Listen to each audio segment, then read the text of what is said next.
Pastor Chris, I have a question for you today. Fire away, Pastor James. Do you know what a petard is? Yes, a petard is a medieval weapon. And have you ever been hoisted upon your own petard?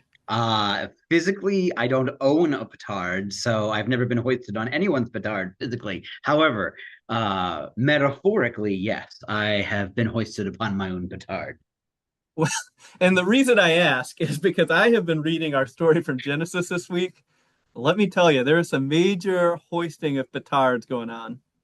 Yeah, I mean, if this is the same story I'm thinking about, where, Jacob the trickster, the one who supplants, the one who grabs by the heel, gets tricked, Yes, he right? does. And remember, he's looking for a wife, and it's the Old Testament, so that's always a little interesting how that happens. So he's going to his uncle Laban, and Laban has two daughters, Leah and Rachel, and Jacob likes Rachel, right? And do you remember why? It's their personalities, right? No, it's not her. It's not her intellect. It's not her personality. It's not her faithfulness. It's because she looks good. Yeah, Jacob thinks Rachel looks hot, and he does not think that about Leah.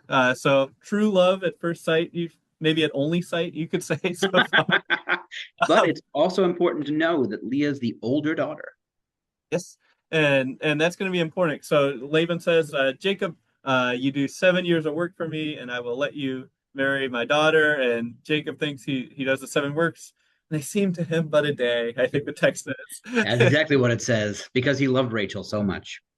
That's right. And so he gets done. He's like, "All right, wedding time." And I believe even through the wedding, it's concealed that this is actually Leah. Thus That the is name, correct. all the business about that.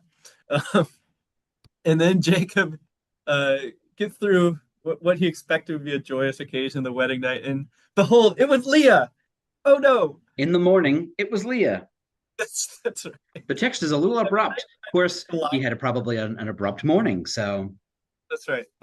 So without dwelling on that thought too much, he goes back to Laban and is told, "Hey, look, you can still work 7 more years, and you can have Rachel." because Leah's And the older daughter, so she's got to be married off first.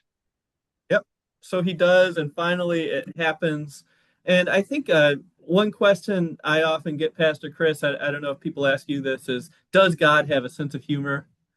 And the answer is Absolutely, or at least it would seem to be from this text and from many other stories in the Old and the New Testaments where God seems to have a sense of humor. Because this is kind of funny.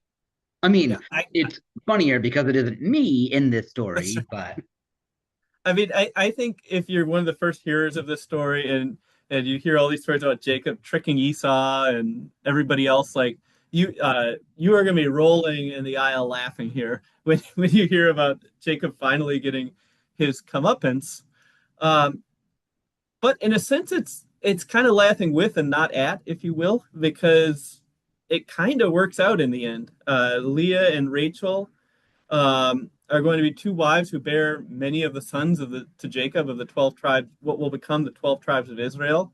Um, and I think one of the messages of this story is that even in strange, weird, comical ways, God's purpose, the promise last week to Jacob about making him a prosperous nation, the promise made to Abraham years before that, that the trajectory of that promise remains on target, even if the way is quite curvy.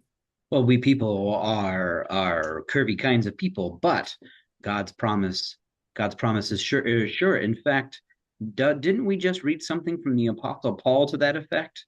Didn't doesn't the Apostle Paul say something in Romans 8, all Yes. things work for good? Help me For out there, those who Pastor love James. God, who are called according to his purpose. And I think sometimes that's meant to taken to mean that I'll get whatever I want. Uh, Jacob really does not. He gets more than he wants in a way. Like it's not what he would have chosen. But I think what Paul's trying to say there is that God's purpose will not be thwarted. And I think that it really dovetails with our Old Testament reading from Genesis. Um, And God's promise is sure.